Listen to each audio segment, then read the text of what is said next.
Good morning all. हमारे channel पर आपका बहुत बहुत स्वागत है। आज के वीडियो में हम नंबर सिस्टम और लॉजिक गेट्स के टॉपिक को सिंपल और इजी तरीके से समझेंगे। इस वीडियो में हम कवर करेंगे डेसिमल, बाइनरी, ऑक्टल और हेक्साडेसिमल नंबर सिस्टम्स, इनके बीच कन्वर्सेशन मेथड्स और साथ ही बेसिक और यूनिवर्सल लॉजिक गेट्स। अगर आपने पहले के वीडियोस अभी तक नहीं देखे हैं तो सेक 1 एलिमेंट्री कंप्यूटर एप्लीकेशंस प्लेलिस्ट का लिंक नीचे डिस्क्रिप्शन में दिया गया है। वीडियोस जरूर चेक करें। वीडियो की स्पीड को आप अपनी रीडिंग स्पीड के अकॉर्डिंग एडजस्ट कर सकते हैं। अगर आपको कोई डाउट हो, स्टडी मटेरियल चाहिए हो या किसी स्पेसिफिक टॉपिक पर डिटेल्ड वीडियो चाहिए तो नीचे कमेंट सेक्शन में लिखिए या फिर चैनल के इन्फो पेज में दिए गए ईमेल पर मैसेज भेजिए। तो चलिए बिना देर किए शुरू करते हैं हमारा आज का टॉपिक नंबर सिस्टम और लॉजिक गेट्स। अब हम समझते हैं बेस या फिर रेडिक्स क्या है नंबर सिस्टम का। किसी भी नंबर सिस्टम का बेस या रेडिक्स बेसिकली उस नंबर सिस्टम में जो टोटल यूनिक डिजिट्स है उसको रिप्रेजेंट करता है। अगर किसी नंबर सिस्टम का बेस b है तो उसके डिजिट्स का रेंज 0 से लेके b-1 तक होता है। इसका मतलब है कि किसी भी नंबर सिस्टम में हर डिजिट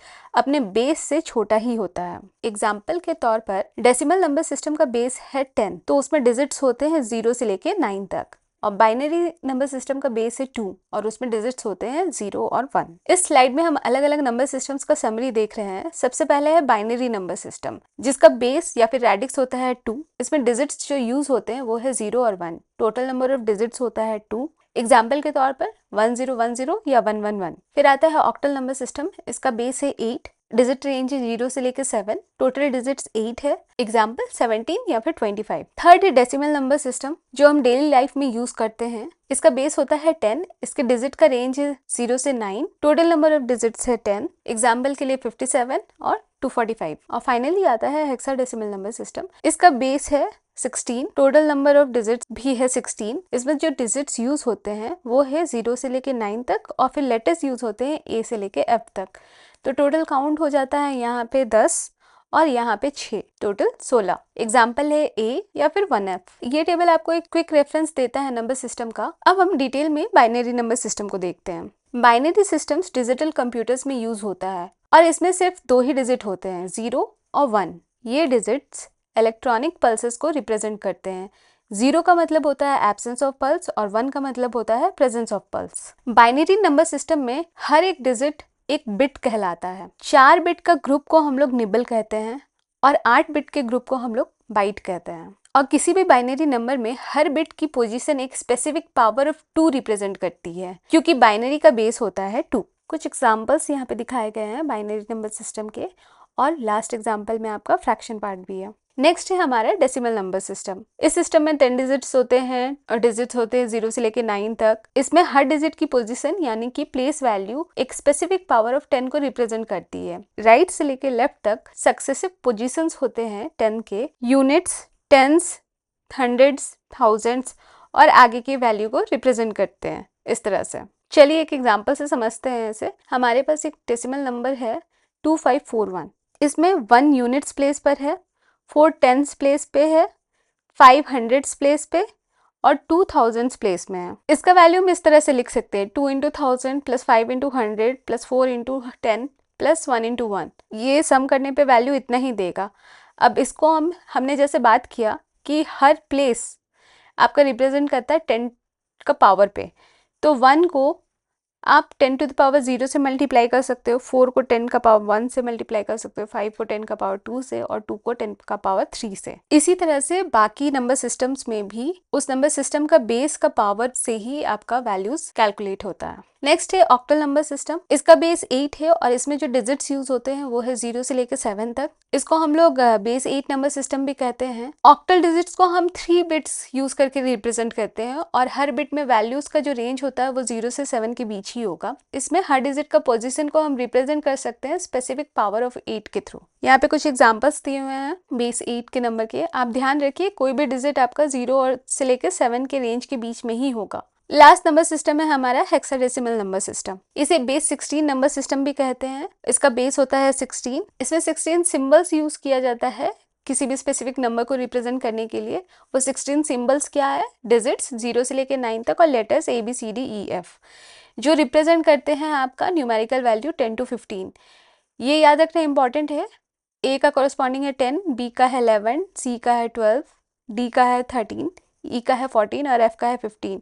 ये इंपॉर्टेंट इसलिए है क्योंकि हमें जब 16 का पावर 0 से या 1 से मल्टीप्लाई करना हो तो हम ए बी सी डी को मल्टीप्लाई नहीं कर सकते हैं, उसे हमें पहले इक्विवेलेंट 10 to 15 वैल्यू के रेंज में कन्वर्ट करना होता है, उसके बाद मल्टीप्लिकेशन करना होता है। और ऑक्टल को हम 3 बिट से रिप्रेजेंट करते हैं, बट हेक्साडेसिमल डिजिट को हम 4 बिट से रिप्रेजेंट करते हैं, और हर वैल्यू का रेंज 0 to 15 के बीच में ही रहता है। 10 to 15 को हम A B C D E F corresponding जो भी आपका लेटर्स है उससे रिप्लेस करते हैं। सो यहाँ कुछ एग्जाम्पल्स है हेक्साडेसिमल नंबर सिस्टम के। यहाँ हम डेसिमल, बाइनरी, ऑक्टल और हेक्साडेसिमल नंबर सिस्टम का एक साथ कंपैरिजन देख रहे हैं। कॉलम 1 में आपके डेसिमल नंबर्स दिए गए हैं 1 से लेकर 16 तक। कॉलम 2 में उस डेसिमल नंबर्स के इक्विवेलेंट बाइनरी रिप्रेजेंटेशन को दिखाया गया है, जैसे कि 0 को हम रिप्रेजेंट करते हैं 0 से, 1 को 1 से, 2 को 1 0 से। बिकॉज बाइनरी नंबर सिस्टम में आपके सिर्फ 2 डिजिट्स है 0 और 1, तो सबसे छोटा हो गया 0, उसके बाद हो गया 1, इसके बाद आपका यूनिट्स प्लेस भर गया तो आपको टेंस प्लेस में जाना होगा, फिर आपका आया 1 0, फिर 1 1, फिर आपका भर गया। तो बेसिकली इस तरह से हम बाइनरी सिस्टम में नंबर्स को रिप्रेजेंट करते हैं। 16 का इक्विवेलेंट क्या है 1 0 0 0 0 बाइनरी नंबर सिस्टम में। फिर थर्ड कॉलम में हमारा दिखाया गया है octal representation of corresponding decimal numbers. तो आप देखो 0 से लेकर 7 तक तो सही है, सेम है। फिर 8 है ऑक्टल नंबर सिस्टम में, वो 8 नहीं होगा, तो हमने क्या किया, यूनिट प्लेस से मूव करके टेंस प्लेस में गए। डेसिमल नंबर सिस्टम भी इसी तरह से काम करता है। सबसे पहले क्या होता है, आपका 0 से लेकर 9 तक वैल्यू किया, यूनिट प्लेस में सारे डिजिट्स कवर हो गए, तो हम क्या करते हैं टेंस प्लेस में मूव करते हैं। अब टेंस प्लेस में क्या हुआ, 1 कंसिस्टेंट है, और फिर हम मूव करते हैं 0 से लेकर 9 तक। फिर जब आपका 1 9 पहुंचता है तो आपका सारा यूनिक नंबर्स कवर हो जाता है, तो फिर हम क्या करते हैं टेंस के प्लेस में 2 लिखते हैं और फिर 0 से 9 तक मूव करते हैं। सिमिलरली ऑक्टल में भी वही किया गया है, 0 to 7 तक कवर किया गया है, फिर 1 से लेके 17 तक चलेगा, फिर 1 की जगह 2 आएगा, फिर 0 से लेके 7 तक चलेगा 27, फिर 30 से लेके 37। इस तरह से ऑक्टल नंबर सिस्टम में नंबर्स आते हैं। और फोर्थ कॉलम में है हमारा हेक्साडेसिमल रिप्रेजेंटेशन। ये कॉरेस्पॉन्डिंग आपके डेसिमल का कॉरेस्पॉन्डिंग जो हेक्साडेसिमल वैल्यू है उसे दिखाया गया है। इसमें क्या है 0 से 9 तक डिजिट सेम रहते हैं जैसे डेसिमल में है, बट 10 के कॉरेस्पॉन्डिंग ए हो जाता है, 11 के बी, 12 के सी, 13 के डी, 14 के ई और 15 के एफ। उसके बाद इसका यूनिट प्लेस भर गया, सारे डिजिट्स कवर हो गए। अगेन टेंस प्लेस में 1 लिख के फिर से 0 से लेके 9 तक and A B C D E F represent होगा, यानी कि 1A 1B इस तरह से रिप्रेजेंट होगा। आई होप ये क्लियर रहा होगा आपको। नेक्स्ट हम देखते हैं नंबर बेस्ड कन्वर्जन। यहाँ पे आप देख सकते हो कि नंबर बेस्ड कन्वर्जन किसके किसके बीच हो सकता है। बाइनरी से हम डेसिमल में, ऑक्टल में या हेक्साडेसिमल में कन्वर्सन कर सकते हैं। डेसिमल से हम बाकी नंबर सिस्टम में कन्वर्सन कर सकते हैं। इस तरह से चारों से बाकी 3 वे में कन्वर्शन पॉसिबल है। तो सारा कन्वर्शन हम एक एक करके देखेंगे। सबसे पहले हम देखते हैं किसी भी और नंबर सिस्टम से डेसिमल में हम कैसे कन्वर्ट करेंगे। उसके लिए सिंपल सा मेथड है एक्सपेंशन मेथड। मान लीजिए आपके पास एक नंबर है abc.de to the base x और आपको इसको कन्वर्ट करना है a value to the base 10। तो उसका फॉर्मूला बहुत सिंपल है। डेसिमल पॉइंट के पहले, डेसिमल पॉइंट के लेफ्ट हैंड साइड में जो भी वैल्यूज है उसको हम मल्टीप्लाई करना शुरू करेंगे x टू द पावर 0 से। तो x to the power 0, x to the power 1, x to the power 2, और जितने डिजिट्स होंगे उतना आपका पावर बढ़ता जाएगा। और डेसिमल के राइट हैंड साइड में यानी कि फ्रैक्शन पार्ट में पावर रहेगा -1, -2, -3, जितना भी आपका पावर्स रहेगा। सो बेसिकली यहाँ पे किया क्या गया है, हर डिजिट को एक पोजीशन नंबर असाइन किया गया है। डेसिमल के लेफ्ट साइड में पोजीशन स्टार्ट होता है 0 1 2 3 4, और डेसिमल के राइट साइड में लेफ्ट से राइट आपका पोजीशन असाइन होता है -1, -2, -3, -4। उसके बाद क्या होता है, जो भी आपका वैल्यूज़ है, यहाँ पे देखो a into X to the power 0 आया, तो जो भी आपका वैल्यू आ रहा है उसे पहले कैलकुलेट करते हैं, उसके बाद उसका सम फाइंड करते हैं, फिर जो सम मिलता है वो होता है बेस 10 में। सो जनरली हम हर टर्म को कैसे लिख सकते हैं, digit into base to the power position number. इस एक्सपेंशन मेथड को आप यूज करके किसी भी नंबर सिस्टम से डेसिमल नंबर सिस्टम में कन्वर्शन कर सकते हो, चाहे वो बाइनरी हो, ऑक्टल हो या हेक्साडेसिमल हो, बस उसका कॉरेस्पॉन्डिंग बेस रहेगा। इस स्लाइड में उसी नंबर का पिक्टोरियल रिप्रेजेंटेशन दिया गया है एक्सपेंशन मेथड के लिए। abc.de है, पोजीशंस आपके c का 0, b का 1, a का 2, d और e आपके फ्रैक्शन के बाद है इसलिए -1 -2, और फिर हर को x का पावर से मल्टीप्लाई करेंगे और फिर सम करेंगे। अब हम देखते हैं binary to decimal conversion. Binary number को डेसिमल नंबर में कन्वर्ट करने के लिए हर बिट को उसके पोजिशनल पावर ऑफ 2 से मल्टीप्लाई करना पड़ता है, क्योंकि बाइनरी का आपका बेस होता है 2, और फिर सब रिजल्ट्स को ऐड कर देते हैं। चलिए एग्जांपल से समझते हैं। हमारे पास क्वेश्चन है 10110.001 बेस 2 को डेसिमल में कन्वर्ट करना है। तो सबसे पहले हमें पोजिशनल पावर से असाइन करना है। डेसिमल के लेफ्ट में, राइट से लेफ्ट हम असाइन करेंगे पावर 0, 1, 2, 3, 4। यहाँ पे हमने असाइन किया है वैल्यूज को। डेसिमल के राइट में, लेफ्ट से राइट हमें पावर असाइन करना है -1, -2, -3। उसी को यहाँ पे हमने एक्सपैंड करके लिखा है। क्या होगा? 1 × 2⁴ प्लस 0 × 2⁴ प्लस 1 × 2⁴, इस तरह से। तो आपको पता है 0 से कोई भी वैल्यू को मल्टीप्लाई करेंगे तो उसका आंसर क्या आएगा? 0 आएगा। हमने इस इक्वेशन को यहाँ पे सॉल्व किया है। 2⁴ क्या होता है? 16। 0 से मल्टीप्लाई हुआ 0, 2 स्क्वायर होता है 4, 2⁴1, किसी का भी पावर 1 सेम वैल्यू रहता है, और किसी का भी पावर 0 1 रिटर्न करता है, ये याद रखिएगा। फिर यहाँ -1 है, 0 से मल्टीप्लाई है इसलिए 0, 0 से मल्टीप्लाइड है इसलिए 0, और -3 का मतलब क्या होता है? 1/8।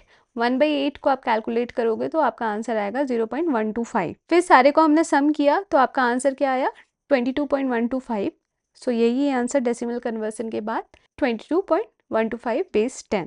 सिमिलरली यहाँ पे सेम एक्सपेंशन मेथड यूज करके हम ऑक्टल से डेसिमल कन्वर्सन कर रहे हैं। ऑक्टल से डेसिमल कन्वर्सन में हर डिजिट को उसके पोटेंशियल पावर ऑफ 8 से मल्टीप्लाई करना पड़ता है। सो आपका नंबर है 152.25 टू द बेस 8, कन्वर्ट करना है इसको डेसिमल में।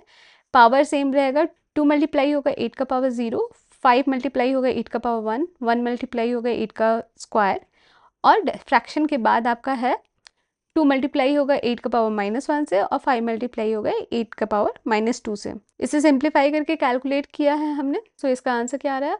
106.328125 बेस 10। नेक्स्ट है हेक्साडेसिमल टू डेसिमल कन्वर्शन। इसमें हर डिजिट को 16 की पावर से मल्टीप्लाई करना है, और इसमें एक एडिशनल स्टेप हमें ये लेना होता है कि अगर लेटर्स आपको मिल जाए जैसे कि ए, तो उसको उसके इक्विवेलेंट डेसिमल वैल्यू पे कन्वर्ट करना होता है। जैसे ए यहाँ पे प्रेजेंट है तो उसे हम कन्वर्ट करेंगे 10 पे, तभी कैलकुलेशन हो पाएगा। तो यहाँ पे ए क्या है? ए का वैल्यू है 10, और पोजीशन इसका क्या है? 0th position. So 16 to power 0 से मल्टीप्लाई होगा, फिर 2 आपका 16 टू पावर 1 से मल्टीप्लाई होगा, 5 16 स्क्वायर से, और 1 16 क्यूब से, और इधर 2 मल्टीप्लाई होगा 16 टू पावर -1 से, और 5 मल्टीप्लाई होगा 16 पावर -2 से। सॉल्व करने पे आपका आंसर आ रहा है 5418.1445। आगे और भी है टू द बेस 10। आपको ये बता दें कि एग्जाम में इतने डिफिकल्ट क्वेश्चन नहीं पूछे जाते हैं। मोस्टली आपसे सिंपल क्वेश्चंस पूछे जाएंगे जो कि विदाउट फ्रैक्शन होंगे, बट आपको ये कैलकुलेट करना आना चाहिए। और ये एक बहुत ही स्कोरिंग चैप्टर है, इसलिए मैंने क्या किया है, फ्रैक्शन वाले ही क्वेश्चंस आपको दिखाएं। अगर गलती से क्वेश्चंस आ गए तो वो भी आप सॉल्व कर सको। अब आपके लिए एक छोटा सा एक्सरसाइज है। इन बाइनरी, ऑक्टल और हेक्साडेसिमल नंबर्स को आपको डेसिमल नंबर्स में कन्वर्ट करना है। हर एक के लिए मेथड सेम होगा जैसा हमने प्रीवियस स्लाइड्स में डिस्कस किया। डिजिट इनटू बेस का पावर, जो भी पोजीशन है उसे मल्टीप्लाई करना है, फिर सम करना है, और आंसर आपके पास होगा। अब हम देखते हैं डेसिमल नंबर को किसी भी बेस में कैसे कन्वर्ट करते हैं। अगेन ये जेनरिक रूल है, इसमें 2 पार्ट में कन्वर्सन होता है, इंटीजर पार्ट का अलग और फ्रैक्शनल पार्ट का अलग।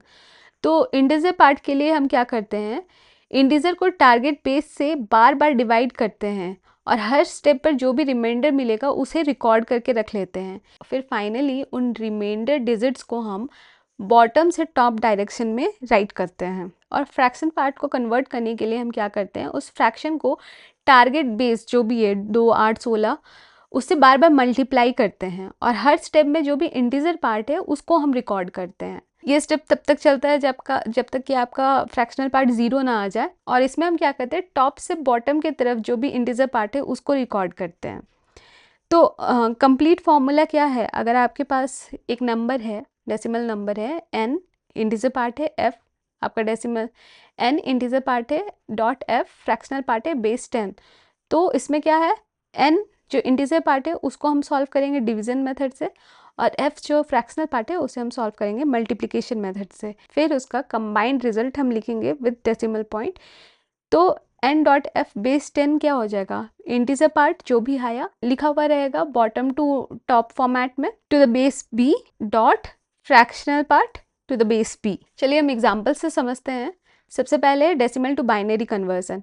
इसमें आपका बेस क्या है, 2 है। एग्जाम्पल हमारे पास है 18.625 बेस 10, इसको कन्वर्ट करना है बेस 2 में। तो इसमें इंटीजर पार्ट है आपका 18 को हम डिवाइड करेंगे, बेस से हमें इसे डिवाइड करना होता है, तो बेस यहाँ पे 2 है, इसलिए 18 को हम डिवाइड करेंगे 2 से, तो हमारा क्वोशंट आया 9 और रिमाइंडर आया 0। अगेन क्वोशंट 9 आया, तो हम 9 को डिवाइड करेंगे 2 से, तो हमारा क्वोशंट आया 4, 4 2 8 होता है, तो रिमाइंडर क्या आया 1। फिर हम 4 को डिवाइड करेंगे 2 से, 2 दूनी 4, तो 2 बार में डिवाइड हो गया, रिमाइंडर बचा 0। फिर जो क्वोशंट बचा 2, उसे डिवाइड किया 2 से, 1 टाइम्स में डिवाइड हो गया, रिमाइंडर बचा 0। फिर 1 को हम डिवाइड करेंगे 2 से, 0 टाइम्स में डिवाइड होगा और रिमाइंडर बचेगा 1। अब इसे हमें लिखना है बॉटम टू टॉप वे में। सो इंटीजर पार्ट का आपका रिजल्ट क्या है, 10010। ये टैबुलर फॉर्म में उसे रिप्रेजेंट किया गया है, और यहाँ पे आपको नॉर्मल जो एलसीएम निकालते हैं उस फॉर्मेट में किया गया है। आपको जो मेथड समझ में ज़्यादा अच्छे से आता है वो मेथड फॉलो कर सकते हो। यहाँ पे क्या है, 18 2 से डिवाइड किया, क्वोशंट 9, रिमाइंडर 0। फिर 9 को 2 से डिवाइड किया, क्वोशंट 4, रिमाइंडर 1। फिर 4 को 2 से डिवाइड किया, क्वोशंट 2, रिमाइंडर 0। फिर 2 को 2 से डिवाइड किया, क्वोशंट 1, रिमाइंडर 0। तो इसे भी आप बॉटम टू टॉप फॉर्मेट में लिख सकते हो। आपका आंसर वही आ रहा है, 10010 बेस 2। अब फ्रैक्शनल पार्ट के लिए हमें क्या करना है, वैल्यूज़ को 2 से मल्टीप्लाई करते जाना है, इंटीजर वैल्यू को स्टोर करना है, और फिर जो फ्रैक्शनल पार्ट है उसे फिर से 2 से मल्टीप्लाई करना है। सो 0.625 है, 2 से मल्टीप्लाई किया, आंसर आया हमारा 1.250। इंटीजर पार्ट 1 को हमने स्टोर कर लिया, और जो फिर रिमेनिंग फ्रैक्शनल पार्ट था 0.250 को फिर से 2 से मल्टीप्लाई किया, हमारा 0.500। इंटीजर पार्ट 0 रह गया, फिर 0.500 को 2 से मल्टीप्लाई किया, हमारा आया वैल्यू 1.000। इंटीजर पार्ट 1 है।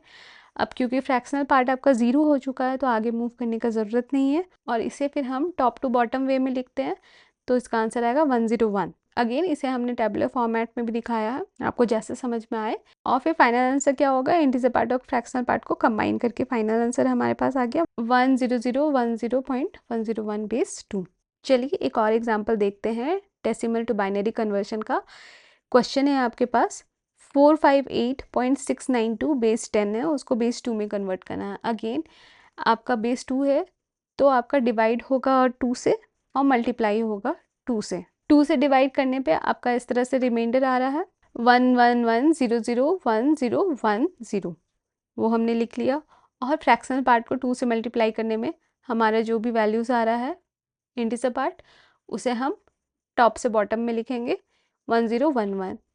यहाँ पे मोस्ट सिग्निफिकेंट बिट और लीस्ट सिग्निफिकेंट बिट लिखा हुआ है। मोस्ट सिग्निफिकेंट बिट आपका क्या होता है, जो आपके लेफ्ट मोस्ट साइड में होता है, जिसका वैल्यू या फिर जिसका पावर सबसे हाईएस्ट रहता है। और लीस्ट सिग्निफिकेंट बिट आपका राइट हैंड साइड में रहता है, क्योंकि उसका पावर सबसे कम रहता है किसी भी नंबर सिस्टम में, आप देख लो।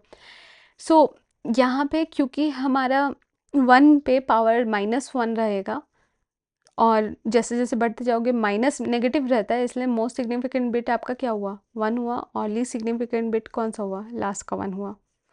और यहाँ पे क्या होता है, आपको आपका मोस्ट सिग्निफिकेंट बिट आपका यहाँ पे 1 है, और लीस्ट सिग्निफिकेंट बिट ये है। आपके लिए एक और छोटा सा एक्सरसाइज है डेसिमल टू बाइनरी कन्वर्जन का। वीडियो को पॉज करके सॉल्व करने का कोशिश करिए, नेक्स्ट स्लाइड में इसके आंसर्स हैं।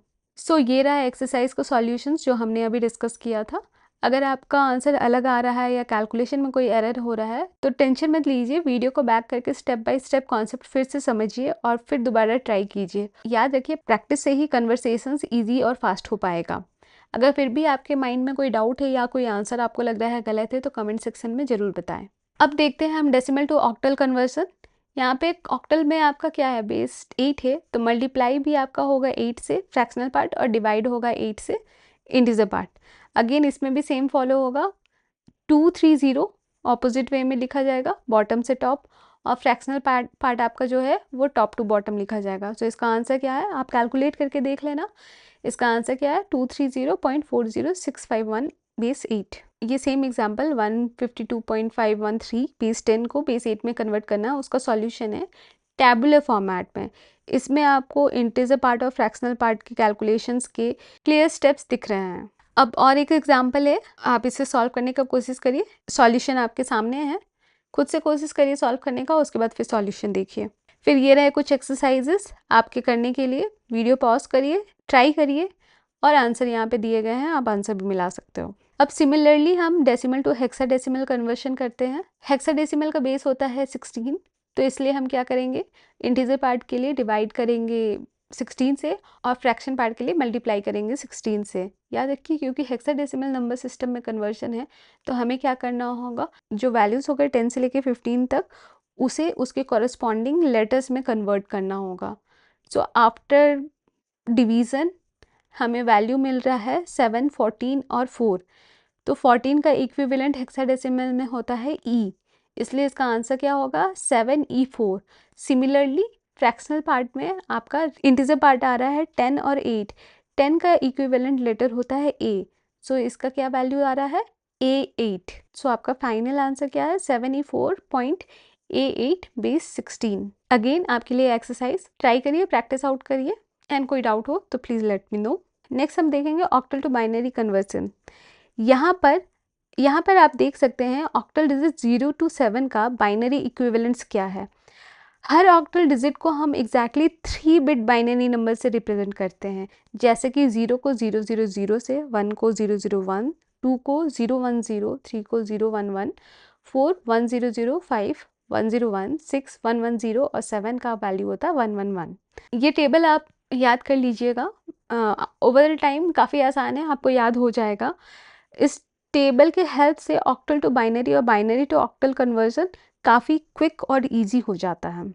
अब चलिए एक एग्जांपल से समझते हैं बाइनरी टू ऑक्टल कन्वर्जन। यहाँ पे आपको एक बाइनरी नंबर दिया गया है जिसे आपको ऑक्टल में कन्वर्ट करना है। तो इसके स्टेप्स क्या है, सबसे पहले बाइनरी डिजिट को 3 के बिट में कन्वर्ट करना है। याद रखिए जब 3 बिट्स का ग्रुपिंग हम करेंगे तो फ्रैक्शन के पहले का पार्ट को हम ग्रुप करना स्टार्ट करेंगे राइट मोस्ट एंड से।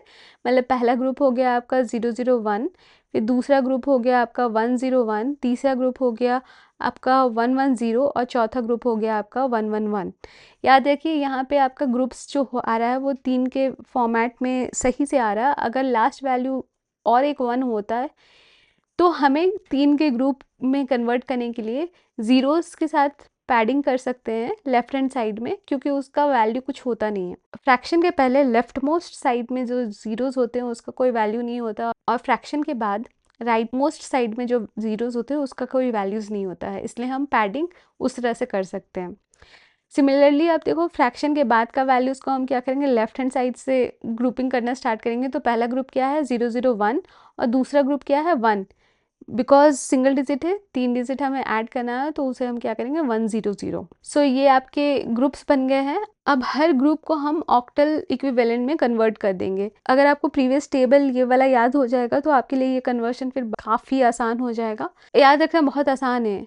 0 के लिए 000 यूज़ होता है, 4 आपका 100 है, 5 क्या होगा आपका 101। इस तरह से 111 आपका 7 का इक्विवेलेंट है, 1106 का, 1015 का, 0113 का, 0011 का और 1004 का। तो आपका ऑक्टल इक्विवेलेंट क्या आ रहा है 7853.14 बेस 8। ये और एक एग्जाम्पल है, आप इसे देखकर समझने का कोशिश कीजिए। जो भी नंबर है उसे हमने पहले ग्रुप ऑफ 3s में डिवाइड किया और उसके बाद उसके ऑक्टल इक्विवेलेंट को लिख दिया। बहुत सिंपल है। नेक्स्ट है हमारा ऑक्टल टू बाइनरी कन्वर्जन। इसमें क्या होता है, जो भी आपका ऑक्टल डिजिट है उसको उसके इक्विवेलेंट बाइनरी कोड से रिप्लेस करना होता है। और आपको याद है ऑक्टल को हम रिप्रेजेंट करते हैं 3 बिट से। सो 1 को रिप्रेजेंट करने के लिए हुआ 001, 5 का इक्विवेलेंट हुआ 101, 2 का इक्विवेलेंट हुआ 010, 2 का अगेन इक्विवेलेंट हुआ 010 और 5 का इक्विवेलेंट हुआ 101। अब इसे हम एक्सपैंड करके लिखेंगे इस तरह से। आप चाहो तो क्योंकि आगे की 00 का कोई वैल्यू नहीं है तो उसे हम एलिमिनेट कर सकते हैं। अगेन वन मोर एग्जांपल, आपका वैल्यू क्या दिया हुआ है 645 बेस 8, उसे कन्वर्ट करना है। आपका आंसर क्या आएगा, 6 का इक्विवेलेंट 110, 4 का 100 और 5 का 101 बेस कंबाइन करके लिखा बेस 2। फ्रैक्शनल पार्ट है, मैटर नहीं करता है, उसका इक्विवेलेंट लिखा बेस 2। नेक्स्ट है हेक्साडेसिमल टू बाइनरी कन्वर्जन। ये भी काफ़ी आसान है ऑक्टल की तरह, बस इसमें डिफरेंस क्या है, हम सारे डिजिट्स को बाइनरी फॉर्मेट में जब रिप्रेजेंट करते हैं तो 4 बिट्स यूज़ करते हैं rather than 3 बिट्स। ये इंपॉर्टेंट है, ये याद रखना है। और उसका कॉरस्पॉन्डिंग वैल्यूज़ 0 को यहाँ रिप्रेजेंट करते हैं 0000 से, 1 को 0001 से। सिमिलरली आपका 9 रिप्रेजेंट होता है, 7 तक तो सेम है, बस एक बिट एक्स्ट्रा है। सिमिलरली फिर 8 का क्या हो जाएगा 1000, उसी तरह से बढ़ते जाएगा।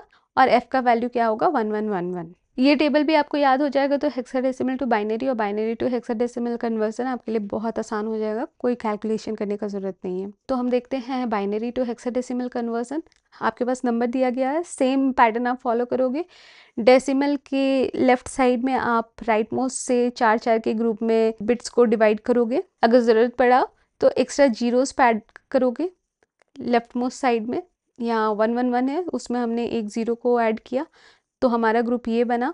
और फिर फ्रैक्शन के बाद में भी आप 4 का ग्रुप बनाओगे। यहाँ ऑलरेडी सिर्फ 4 डिजिट है तो एक ग्रुप बनेगा, पैडिंग का ज़रूरत यहाँ पे नहीं है। और फिर उसको क्या करेंगे हम कॉरस्पॉन्डिंग हेक्साडेसिमल वैल्यू में कन्वर्ट कर देंगे। बस आपका आंसर आ गया 7AB.3 टू द बेस 16। यहाँ पे एक एग्जाम्पल है, आप कोशिश करो खुद से करने का। नंबर है 4 के बिट में कन्वर्ट हुआ और इसका कॉरस्पॉन्डिंग वैल्यू को लिखा गया। हेक्साडेसिमल टू बाइनरी कन्वर्जन आपके पास एग्जाम्पल दिया गया है 152A.25 बेस 16। तो आप सबसे पहले क्या करोगे, हर हेक्साडेसिमल डिजिट को उसके 4 बिट बाइनरी फॉर्म के साथ एक्सपैंड करके लिखोगे।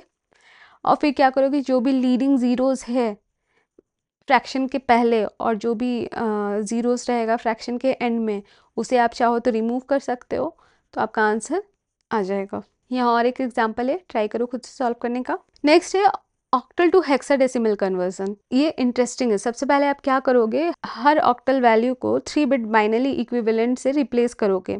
हमने रिप्लेस करके लिख दिया।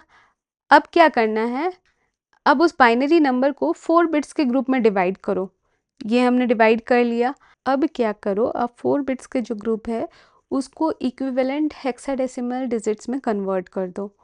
जो भी आपको जहाँ ज़रूरत पड़े आप ज़ीरोज़ ऐड करोगे और जहाँ ज़रूरत पड़े आप क्या करोगे, लीडिंग ज़ीरोज़ हटाओगे। सो बहुत इजीली आपका ग्रुप्स बन गया है 4 बिट के ग्रुप में और आपका आंसर आ जाएगा। यहाँ पे दिखाया गया ऑक्टल नंबर है, उसे बाइनरी फॉर्मेट में हमने कन्वर्ट किया 3 के बिट्स उठा के, फिर उसको हमने एक्सट्रैक्ट करके 4 बिट्स के ग्रुप में कन्वर्ट किया और उस 4 बिट के ग्रुप के इक्विवेलेंट हेक्साडेसिमल डिजिट को हमने लिख दिया, तो हमें हेक्साडेसिमल नंबर मिल गया।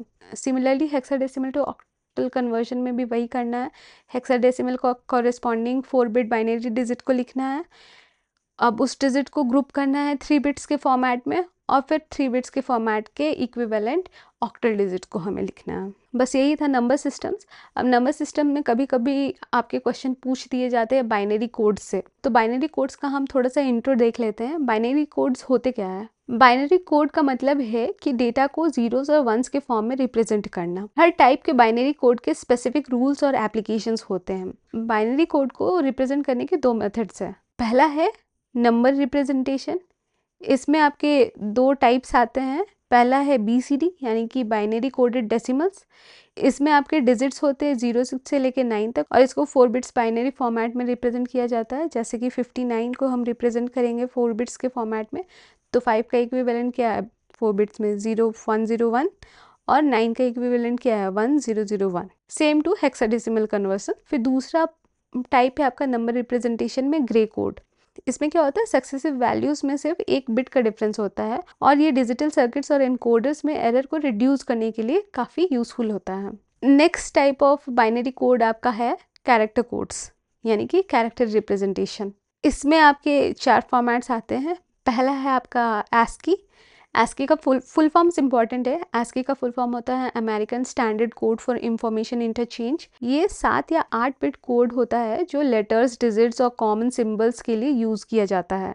एग्जाम्पल के तौर पे A को हम रिप्रेजेंट करते हैं 10000001 से। नेक्स्ट है आपका EBCDIC। इसका फुल फॉर्म है extended binary coded decimal interchange code. ये 8 बिट कोड है और IBM मेन फ्रेम्स में वाइडली यूज़ होता है। थर्ड है आपका ASCII यानी कि Indian standard code for information interchange. ये भी 8 बिट कोड है जो इंडियन स्क्रिप्ट्स के लिए डेवलप किया गया है, जैसे कि देवनागरी, तमिल, बंगाली और भी बहुत सारे लैंग्वेजेस के लिए।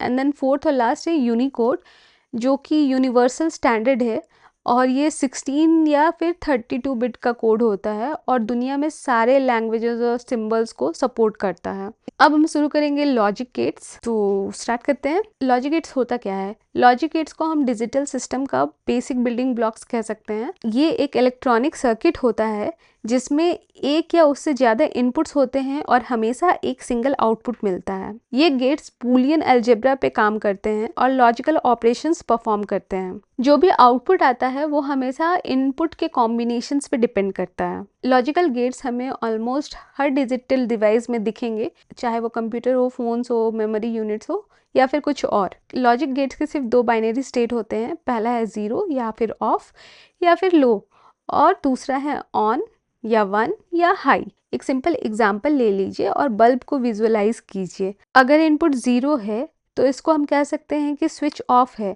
इसका मतलब क्या होगा कि बल्ब नहीं जलेगा। बट अगर आपका इनपुट 1 है, ये रिप्रेजेंट करता है कि स्विच ऑन है। इस केस में क्या होगा? बल्ब ग्लो करेगा। बूलियन अलजेब्रा एक ऐसी लॉजिकल अलजेब्रा है जिसमें सिंबल्स का यूज करके लॉजिकल लेवल्स को रिप्रेजेंट किया जाता है। इसमें सिर्फ दो ही सिंबल्स होते हैं, 1 और 0। 1 को हम लोग क्या बोलते हैं? लॉजिकल हाई या फिर ऑन, जैसे कि क्लोज स्विच, हाई वोल्टेज या फिर डिवाइस ऑन है।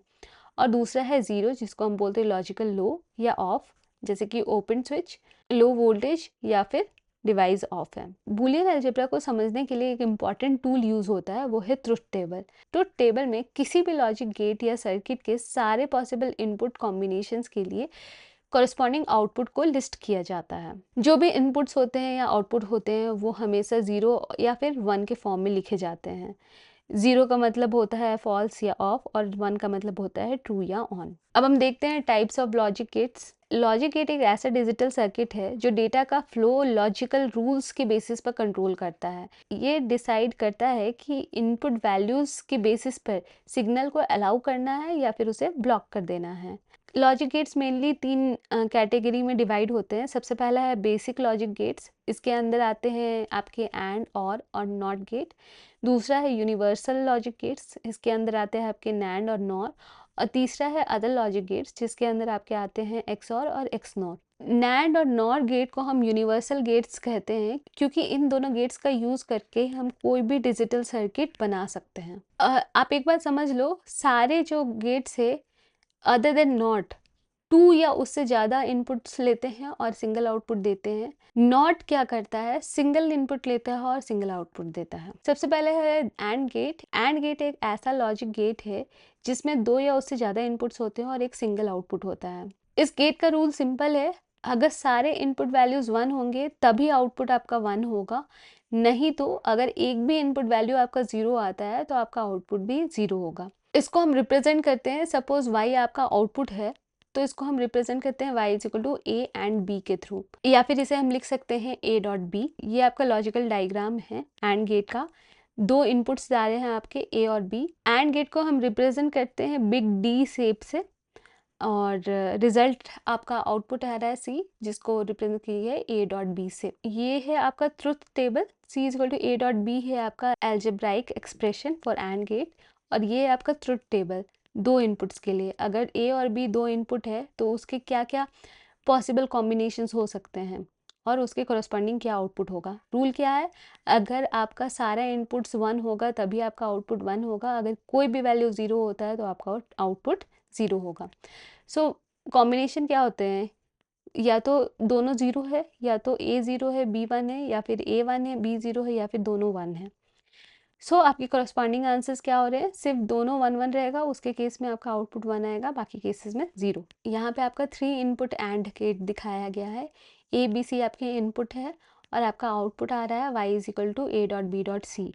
यहाँ पे ट्रुथ टेबल दिखाया गया है। पॉसिबल कॉम्बिनेशंस क्या क्या होगा? तीनों 0 होगा, सिर्फ c 1 होगा, सिर्फ b 1 होगा, या हो सकता है b c 1 हो, या फिर सिर्फ a 1 होगा, या हो सकता है a और c 1 हो, या a और b 1 हो, और या हो सकता है तीनों 1 हो। जो भी कॉम्बिनेशन हो आपका 1 तभी आएगा जब तीनों वैल्यूज़ आपके 1 हैं। कहीं भी एक भी 0 दिख गया तो आपका 0 ही आएगा आंसर। नेक्स्ट है और गेट। और गेट का रूल है कि अगर इनपुट में से एक भी वैल्यू 1 है तो आपका आउटपुट 1 आएगा, इसलिए इसको हम लोग इंक्लूसिव और भी कहते हैं। मतलब कि कोई एक वैल्यू भी 1 है तो आपका आउटपुट 1 आएगा। इसे हम रिप्रेजेंट करते हैं y equal to a plus B से, मतलब कि प्लस सिंबल से रिप्रेजेंट करते हैं। a और b भी लिख सकते हैं हम। So Boolean expression x equal to a plus B, ये रहा डायग्राम, ये रहा ट्रुथ टेबल। दोनों 0 है तो 0, बाकी किसी भी केस में आपका एक भी 1 है तो आउटपुट क्या आएगा, 1 आएगा। ये है 3 इनपुट्स और गेट का रिजल्ट। ABC इनपुट है, कर्व्ड आपका और गेट बना हुआ है, x equal to a plus B plus C, या फिर इसे पढ़ सकते हैं a और b और c। ये आपका ट्रुथ टेबल है, वैल्यूज इनपुट वैल्यूज के कॉम्बिनेशन दिखाए गए हैं। सिर्फ 0 0 0 के केस में आउटपुट 0 आएगा, बाकी केसेस में आपके 1 है प्रेजेंट, इसलिए आउटपुट आपका 1 आएगा। नेक्स्ट है नॉट गेट। ये एक सिंगल इनपुट लेता है और एक सिंगल आउटपुट देता है। इसका काम होता है इनपुट को उल्टा कर देना, इसलिए इसे हम इन्वर्टर भी कहते हैं। जैसे कि अगर इनपुट 1 है तो ये आउटपुट देगा 0, और अगर इनपुट 0 है तो ये आउटपुट देगा 1। ये आप ट्रुथ टेबल से भी देख सकते हैं, a है, इसके आउटपुट को हम नॉट ए कहते हैं। इसे हम a बार से भी रिप्रेजेंट कर सकते हैं, इसे हम कॉम्प्लीमेंट ऑफ a भी कहते हैं, इसे हम a नॉट भी कह सकते हैं, और इसे हम a प्राइम भी कह सकते हैं। इसका रिप्रेजेंटेशन क्या है, इसका सिंबल क्या है, एक ट्रायंगल।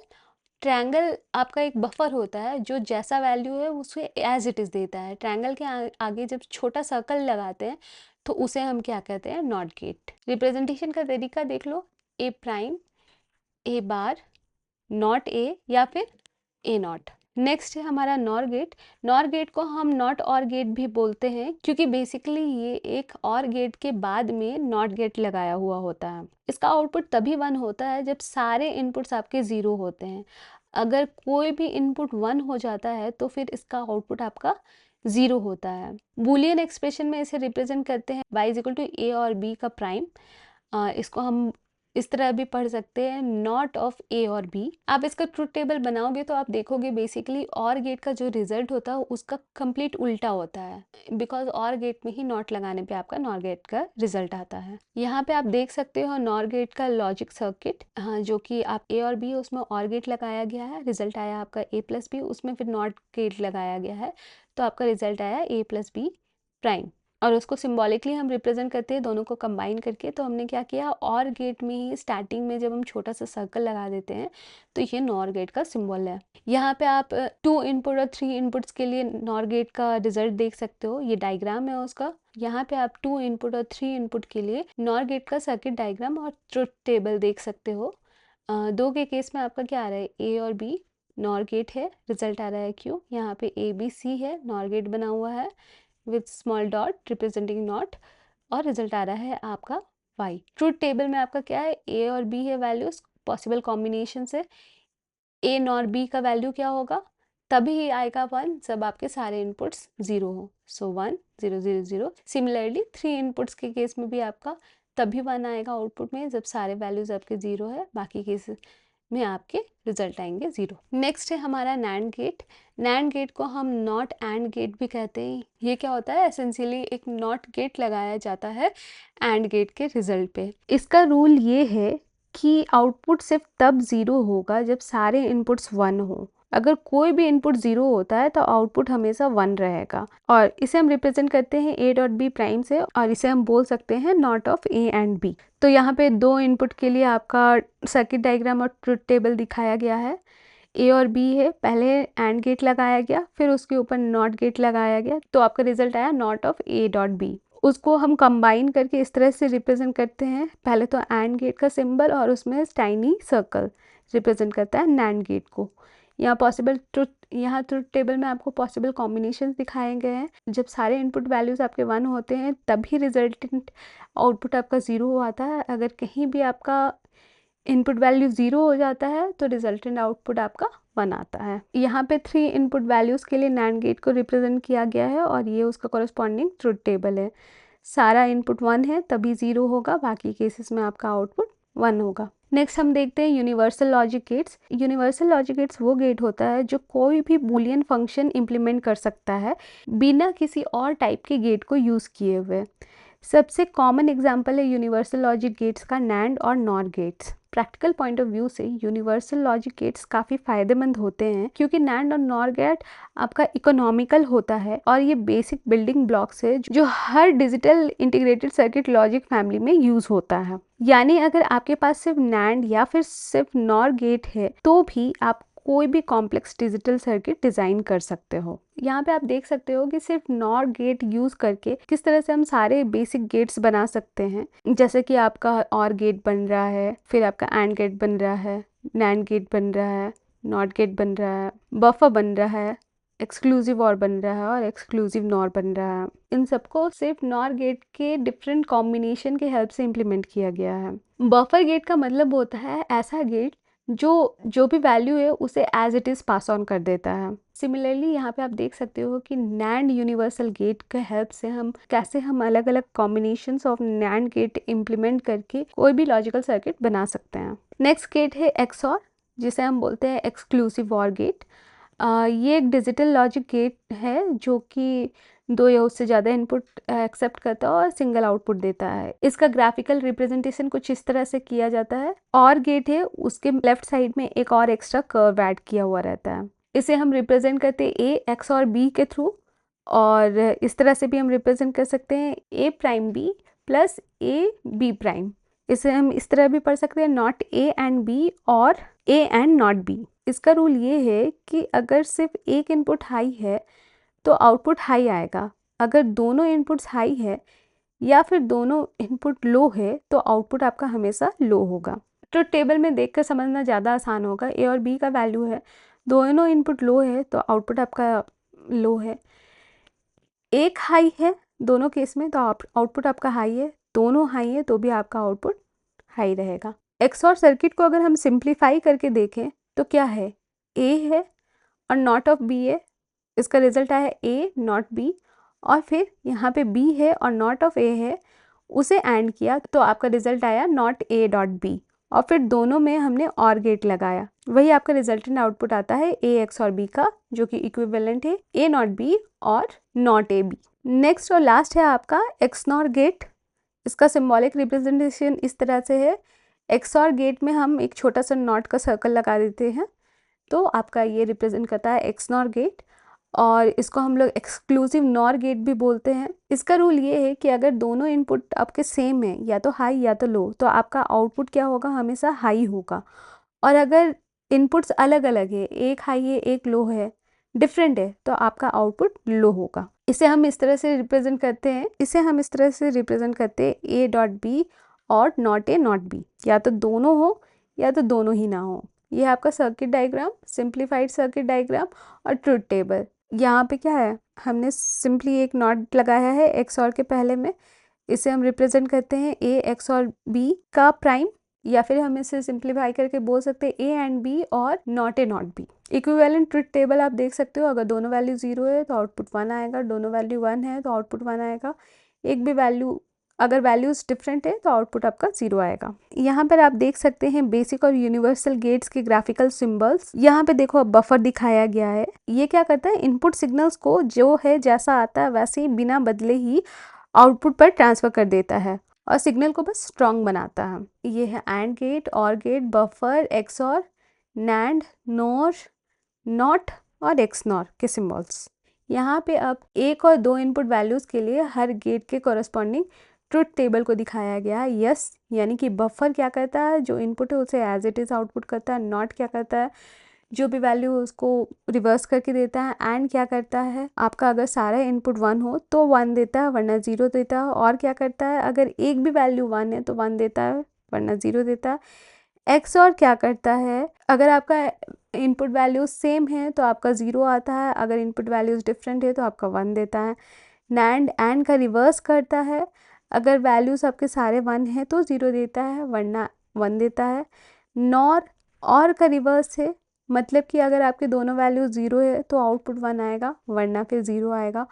और एक्स नॉर क्या है, एक्स और का रिवर्स है, मतलब कि अगर वैल्यूज़ आपके सेम है 0 0 या 1 1 तो आउटपुट 1 आएगा, अगर डिफरेंट है तो आउटपुट 0 आएगा। अब हम देखते हैं applications of logic gates. Logic gates digital electronics के फंडामेंटल कॉन्सेप्ट्स है और ये आईसी यानी कि इंटीग्रेटेड सर्किट्स में, चिप्स में यूज़ होते हैं, जो कि कंप्यूटर, फ़ोन्स, लैपटॉप्स और बाकी बहुत सारे इलेक्ट्रॉनिक डिवाइसेस में पाए जा सकते हैं। ये गेट्स मिलियंस ऑफ कॉम्बिनेशन में यूज़ किए जा सकते हैं, जिसे हम मॉडर्न गैजेट्स, सैटेलाइट्स या फिर रोबोट्स डिज़ाइन में यूज़ कर सकते हैं। लॉजिक गेट के सिंपल कॉम्बिनेशंस जैसे कि बर्गलर अलार्म्स, बजर्स, स्विचेस और स्ट्रीट लाइट्स में भी इजीली देखे जा सकते हैं। लॉजिक गेट्स इसलिए वाइडली यूज़ होते हैं क्योंकि ये डिसाइड करता है कि कब सिग्नल को स्टार्ट करना है और कब स्टॉप करना है, और ये डेटा ट्रांसपोर्ट, कंप्यूटेशन और प्रोसेसिंग में डिजिटल सिस्टम्स के लिए बहुत ही एसेंशियल है। सो आज के वीडियो में हमने नंबर सिस्टम्स और लॉजिक गेट्स के सभी इंपॉर्टेंट टॉपिक्स को कवर किए हैं। अगर आपको वीडियो यूजफुल लगा हो तो लाइक, शेयर और चैनल को सब्सक्राइब करें। अगले वीडियो में हम इस चैप्टर से रिलेटेड MCQs देखेंगे, जो आपके एग्ज़ाम पॉइंट से काफ़ी इंपॉर्टेंट रहेगा, और फिर उसके बाद हम स्टार्ट करेंगे यूनिट 5 जो है कंप्यूटर सॉफ्टवेयर्स। तब तक के लिए पढ़ते रहिए, सीखते रहिए और डिजिटल वर्ल्ड में अपनी अंडरस्टैंडिंग को और भी स्ट्रॉन्ग बनाते रहिए। Thank you.